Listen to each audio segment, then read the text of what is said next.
Good morning, friends. Welcome back to the Multipurpose Mom Podcast. This morning I have my friend Laura Johnson. She is the author of I Am the Other Woman. It's probably, oh no, it wouldn't be backwards. I'm not on a phone. I was going to say it's probably backwards, but this book just released. Oh, it's been, 2 weeks now? May 15th was released. So, a month. Yeah. Today's June 15th. It is. Wow, I didn't realize that. Okay. So, we're going to talk about that today. I'm going to read her introduction. We're getting official here. Laura Johnson's past holds great shame, but she's chosen to use it as a reminder of how Christ can bring beauty from ashes. Growing up in a Christian home and accepting Christ as a child didn't shield her from the hurts of life.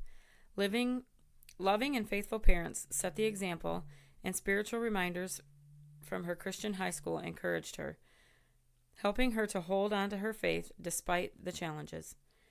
Knowing she wanted to impact the world for Jesus, Laura attended a Bible college in Wisconsin where she earned a Bachelor of Science in History Education and a minor in Biblical Studies. There she faced the loss of her dear friend and met her first husband. 500 miles from her family, she started a new life, writing a story she wishes no one else ever has to live. I should have read this 10 times, and it's like small. My eyes are 48. I'm not, but my eyes are.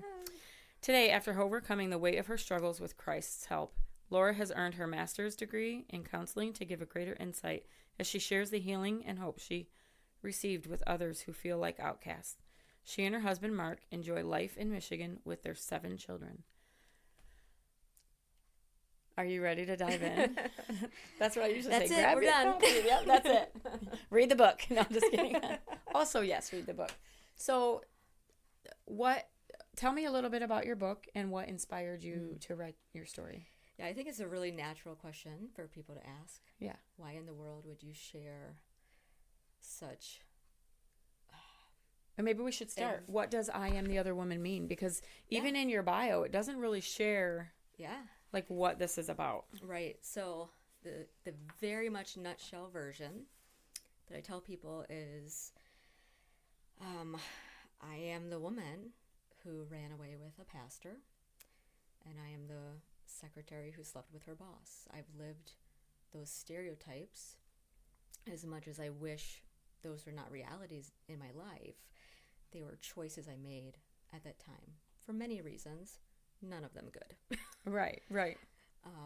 But that is the nutshell. It's where we got the title, and we just kind of worked in a team. But the most important part of that title is the subtitle, which is escape the pain, restore the hope, become the person you were created to be. So I Am the Other Woman is what allows me to get to the next step of the healing that I've been able to find in Christ. Right. Yeah. I love that. So tell us, I guess that does tell us about the book. What made you decide that you would, I just need to write it down?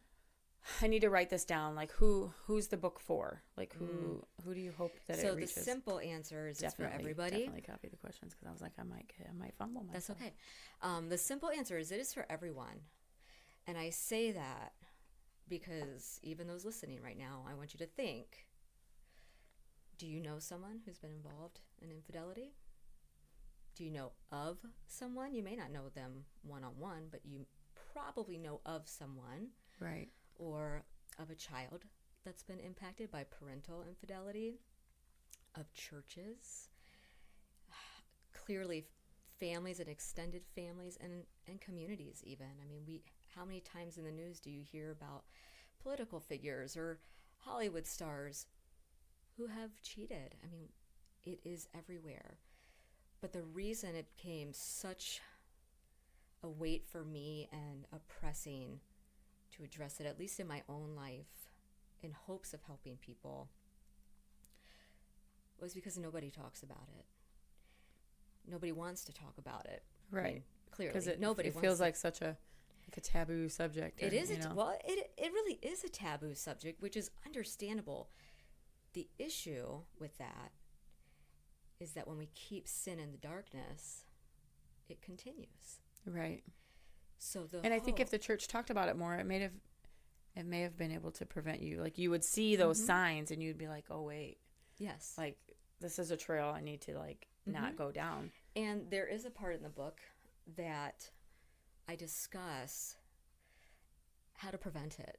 Now, Okay. you can do everything right, Stacy, quote unquote right, Right. as a wife, as a husband, and your spouse can still choose that. Right. Correct. But one of the biggest things that I want to get across to people is to have those hard conversations before you may have to have harder ones. Right. And that's so important. But people in our day and age, which, my husband Mark now will say, well, all you do is have hard conversations. It's just easier for you because you're used to doing it. Well, that doesn't mean they're easy. But Right. it's something that I wish more parents would do. I wish more couples would just talk about stuff that might seem a little scary, but my goodness, make a game plan, because Satan is there and he is a lion walking about seeking who he may devour. Yeah. Yeah. And that's his number one. Mm-hmm. And his tactics don't change. No. Like he's not that creative, but so like if He you doesn't learn, need to be. right? Because we just keep falling for it, Yeah. and that's his thing, is to divide marriages and families and children. Mm-hmm. That's right. Because if he can, that's like the core of it. If he can start there, Yep. then everything else just kind of falls into place. That's right. And as a Christian, like you read, I grew up in a Christian home. I accepted Christ when I was 4 years old. I can remember it distinctly, where I was, and all that's in the book too. I remember all of that. I remember the desire to live for Jesus and wanting to tell my friends about him. All of it. Grew up in a Christian school, went to a Christian college. I knew the answers. Moving forward from that, throughout my first marriage, I sought Christ. Like, I can say that. I wanted to minister for him. I have always said that my purpose in this life is to love and impact people. When the first affair happened, I thought I'd never be able to do that again. I thought God couldn't use me anymore, and he clearly has shown me different since then. Right. But that's the lie the enemy wants us to believe. that's right.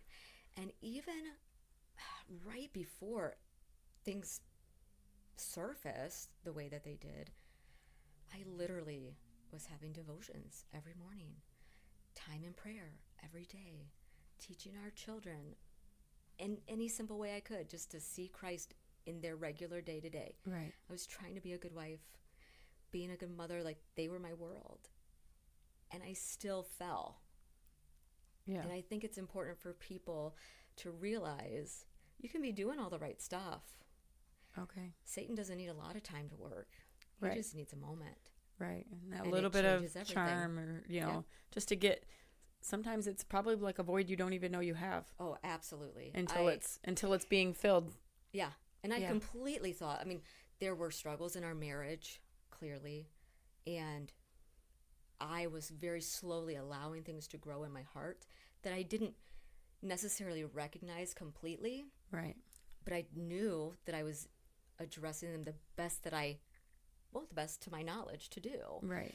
And when everything occurred, when that conversation happened that Wednesday night between me and the pastor, because he had reached out to me, I never imagined, one, that ever happening.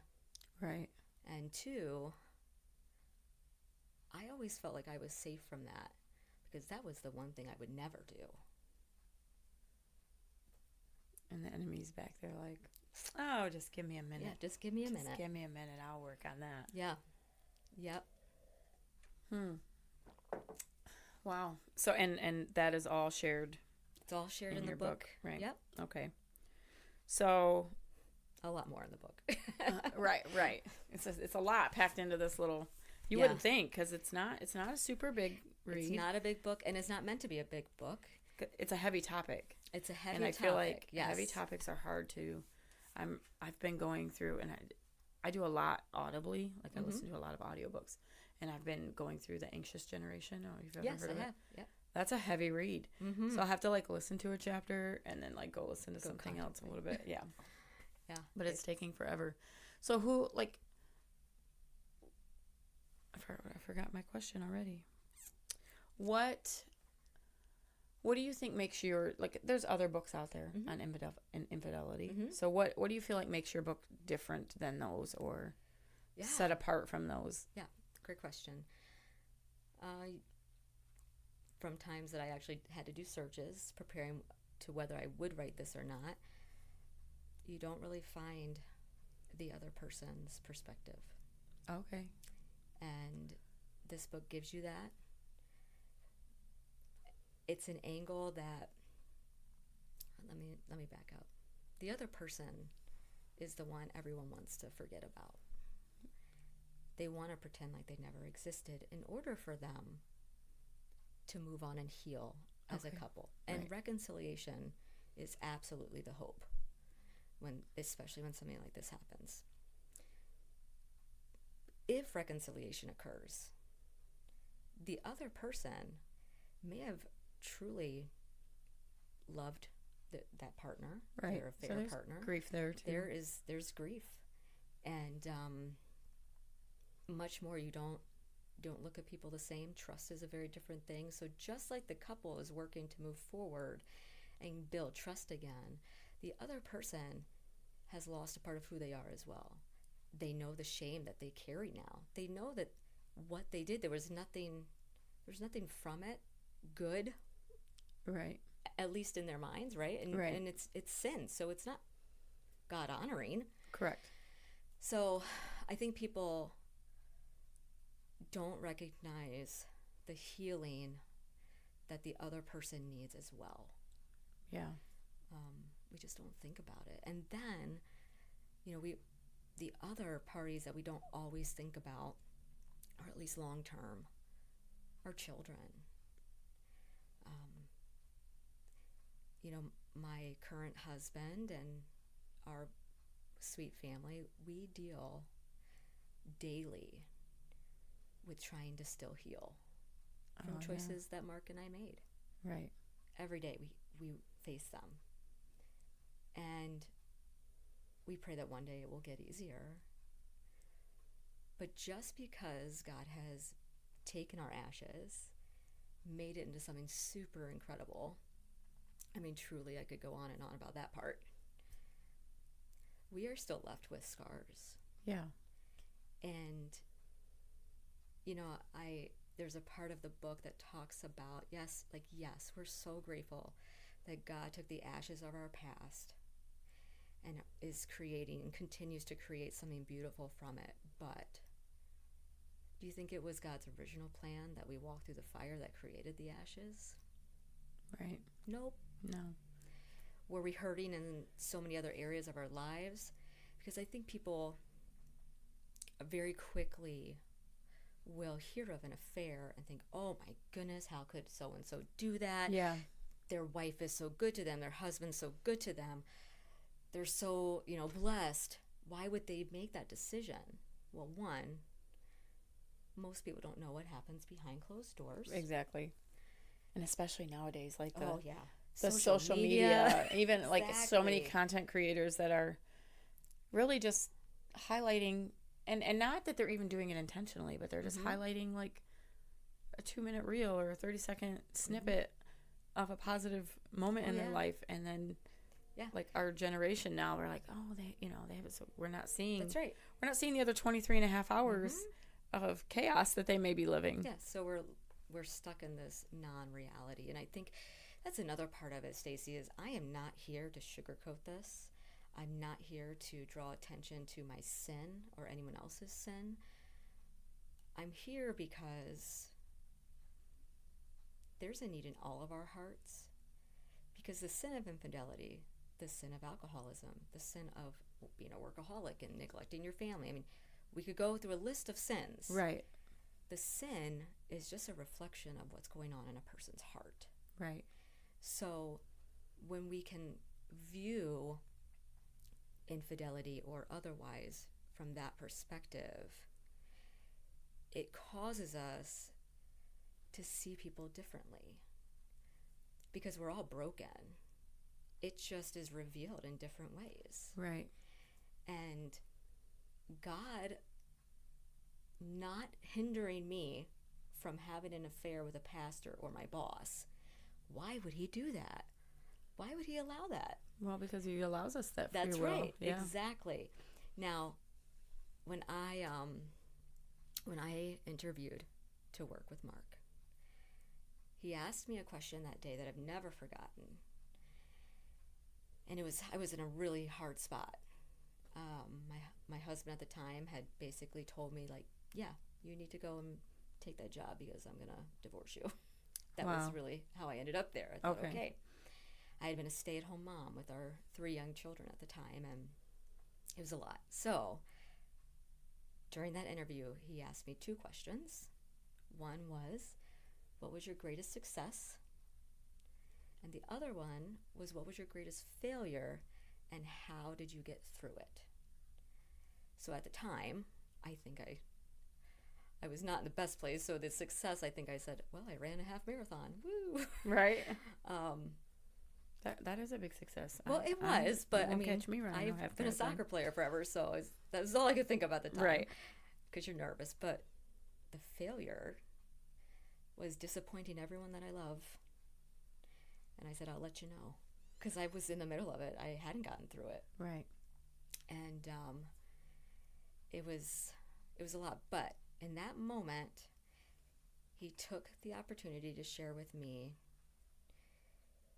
that though he doesn't love every decision he has made, which of course I would find out more years to come, right, some of those decisions, but though he didn't love every decision he's made or everything that's gone on in his life, the good and the bad, he reminded me that all of those things made him the person he was then, like that day. Right. And for whatever reason, I just never viewed life that way. It was probably more of a checklist because I grew up in a very conservative home. Right. But when he said that, it was a little bit of a weight lifted, like maybe there is a reason behind this. Maybe there's a greater purpose than what I can even imagine. But that's probably when I got started. I love that because you've probably seen the meme on social media. It's like, if the red pill was like $1 million for the rest of your life, or the blue pill was you could change something in your life, which one? And I always say I wouldn't change anything. Yeah, I have no regrets, like because everything, even becoming a mom young or whatever, like everything has created my story sitting here today, Stacey. Right? Creating my life, like so. Yeah, I love that. But speaking of success, how would you consider success for this book? Oh, yeah, good question. Success for this book, I always say, if it can help one person not feel alone. I think the dedication it talks about, to all of those who have been impacted by the destruction of infidelity, no matter who you are, if it can help them know that they're not alone, that they're heard, and that they can have hope for healing in Christ. Yeah. Because that's the part that changes you. We can read all sorts of self-help books, and, maybe this is another question that someone might ask, because I've thought of this, what if someone were to say to me, you're just using your affair to be public or make money? I mean, I can hear it, right? You're just trying to monetize off your... It's fair. Right. It's a fair question. But I would also say, but have any of you read a self-help book? Right. This is a book that's trying to help people through the story that I have. I didn't want this story for my life, but I want God to use it in spite of what I've done. Yeah. But it's kind of like that. I just want to help people to know that Christ is the game changer. without him, it's just a self-help. Yeah. And the problem with that is it starts with self. Yeah, I was thinking that, like, Yeah. that's the thing, though. We need more than ourselves. That's right. Yeah. We were created in his image to love and glorify him. Like, that's it. Which sounds so simple, but Sounds day in and so day simple. out. But let me tell you. I know. So tell me a little bit about kind of how you and Mark navigated coming to the decision to, like, yes, we're gonna publicize, we're gonna share our story. Yeah. Like, and definitely I feel like it's kind of more you putting yourself out there in the limelight or whatever, True. I do to be tell like, him he has a book to write too, but yes, it is. We were on a walk 2 years ago, and for years prior to that, he would ask me, "What do you really want to do?" And I would tell him, "I don't know," which I'm going to say was mostly true, but I really believed at that time in my life, through the business that we have, that we were working to build, my position was to support his vision. And in many ways, I still feel that's my position. I mean, I think that's what biblically we're called. any wife's position is to Exactly. support their husband's vision, for sure. But for a long time, I wasn't his wife, and I still felt like I needed to support his vision. And so I didn't even, and what I had in my mind, I felt was impossible. So we were on a walk. He's asking me the question again, what do you really want to do? And I said, well, finally said, I'm going to tell you. Ideally, I want to speak to women and families. I want to write a book. And I want to share my story, because I don't want anyone to walk through what I have been through and feel every weight alone. It was a very lonely time going through all of this. I bet. Like you read, my family is not close by. None of them, well, one was able to come kind of during the time I was going through my divorce. But I lost everyone. My whole world was that church. Yeah. I ministered in many different facets there, and I loved it. The reality was I was keeping myself so busy doing all of ministry things, really trying to distract myself from what was going on in my marriage and in my heart.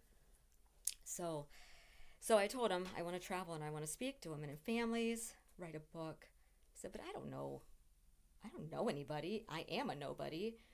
I don't even know where to start. Right. But again, I've always believed my purpose is to love and impact people. And going through everything, that never changed. That part of me never changed, because going through divorce, going through huge life transitions changes a person. Right. But that stayed the same. Well, and we can run from God's call in our life, but He will still keep nudging. And that's why I share. Like, I've been supposed to be doing this for 20 years. Yep. He pursues His own, and we don't have time for me to share all those stories from the past decade, but it's been incredible. So I told him I don't know where to start. I had just started listening again to the Proverbs 31 podcast, and about 2 weeks later, I'll tell you, it was June 28th, because that's my daughter's birthday. I was on a walk by myself, and they were talking about, I'm going to put a little thing in, I guess, for Proverbs 31. No, that's unintentionally. Great. That's great. But I love that ministry. they talked, it came on. It said, if you are a woman... I think it stopped right in the thing. Sorry. ...with a story to share... It's meant to be long. Yeah. If you are a woman with a story to share, but you don't know where to start, come to She Speaks. Uh-huh. And I thought, I don't even know what She Speaks is. I had no idea. I do. I've dreamed of going there. Oh, well, but this is where I think the first big thing happened.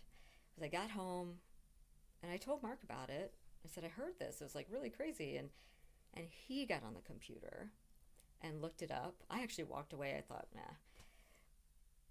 But it's not a frugal endeavor. Right. Do you agree to that? Like, it's Yeah. not a... I don't feel like it's like outrageous either, though. But No, for somebody, but it's an investment. especially like, yeah, it's an It's investment. an investment. But I think that's when those people, when you make the investment, you take it more seriously. Sure, absolutely. But I am a very frugal person. And when I saw that, I thought, we have not planned for this, etc. We'll save and I'll go next year. Mark said, absolutely not. If it gets put on the back burner, you won't do it. Right. You need to go. So he literally went online, grabbed my plane ticket, and sent me to North Carolina.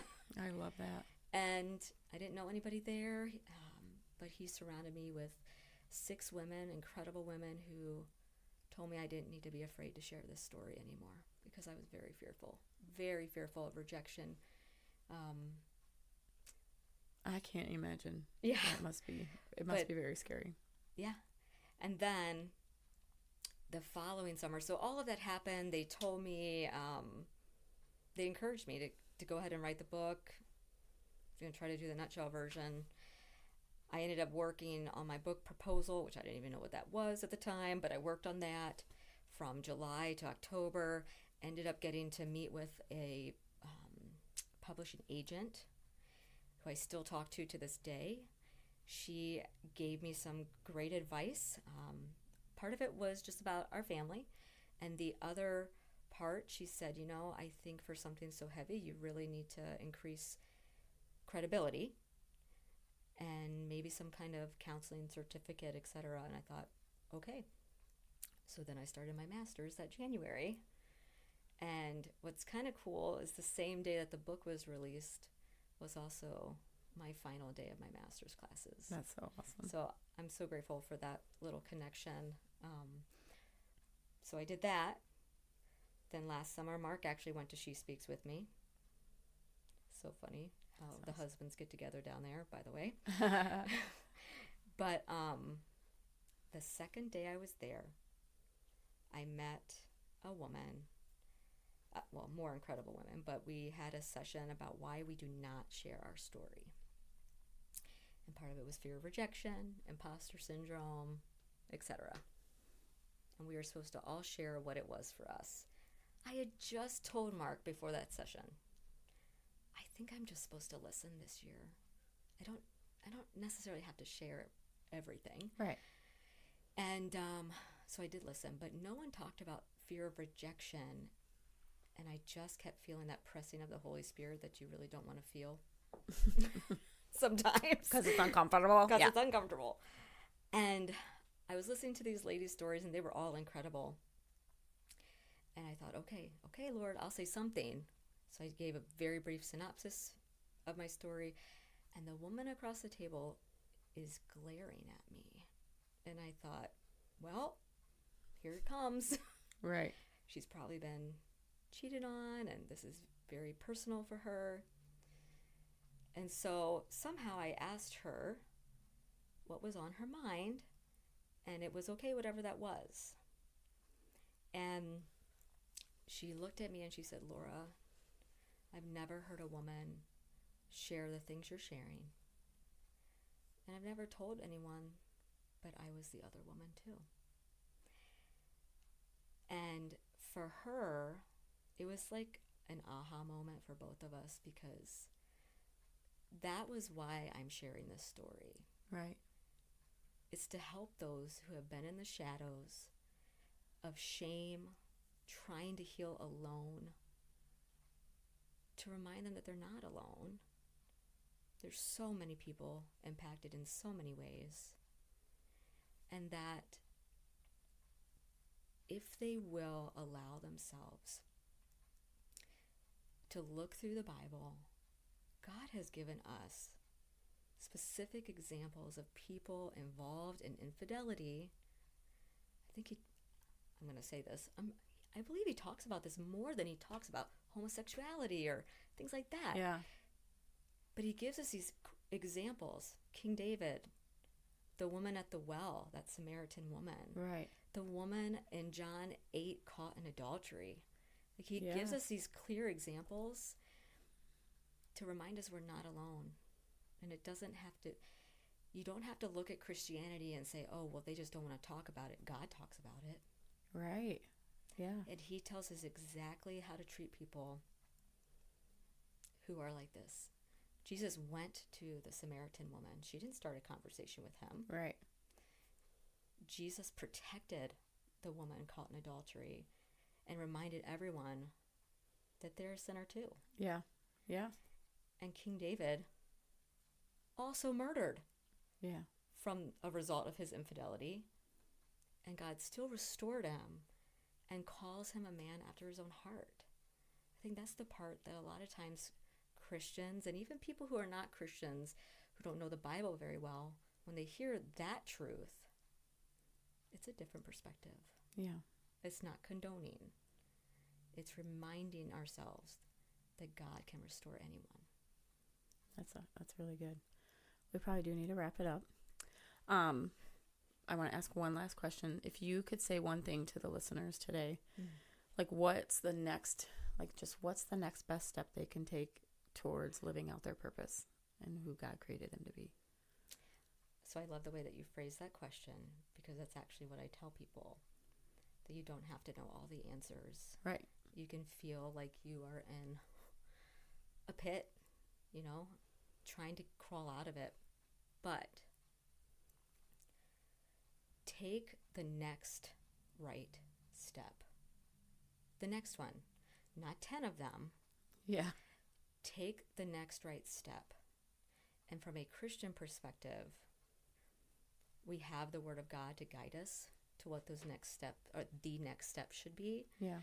And I remind ladies in my Bible study that when the verse says that your word is a lamp to my feet and a light to my path. Yeah. How far does a lamp show you? Yeah, not very far. A lamp shows you your next step. And that's what the Word of God is supposed to be for us. Thanks. Yeah, that's good. That is really good. All right, so where can we find you? Oh, around. Just got to know somebody. Yeah, let me see. I don't want to miss anything. Well, first, my first book launch event will be here in Monroe, June 27th. You can get tickets for the VIP experience. Yes. That starts at 2 I forgot to o'clock. even mention that okay. We're co-hosting that. Yeah. Yes, you guys are co-hosting, which with we Life super with Tracy appreciate. from last week. That's right. She's gonna. So it's all in the family. And then, so the VIP experience, which I always make sure includes food, because food is important. Yes, food is important. And it's going to be such a fun charcuterie cart. I can't wait. We love charcuterie. Right. So that, and then, but you can also come for free at 3 o'clock. Yeah. And we can talk about whatever, sign books if you'd like me to. Really, I just want to be an encouragement and try to love you while I get to interact with you. But that's the 27th. My book is available, hardback, paperback, ebook, audio. You can get all those on Amazon.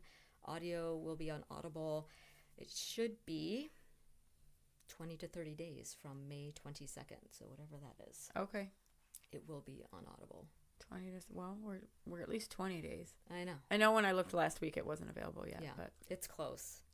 Any day. It's amazing. You learn all the different steps with the and process. your website, which would direct you to all of this, is thehealingchapter.com. It is.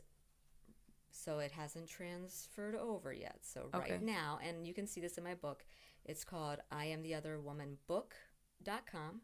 Okay. But once thehealingchapter.org is live, it will take you right to it. Okay. Perfect. So Right to it. So pretty that, soon. I'm on Facebook, Instagram, and LinkedIn. All right. Perfect. Thank you so much for coming and Thank sharing you your for story having with me. So fun to with talk, even with our guests. with heavy subjects. Yeah, Let's do it. It is. Well, thank you guys for being here and for listening, and we'll catch you on the next one. Bye.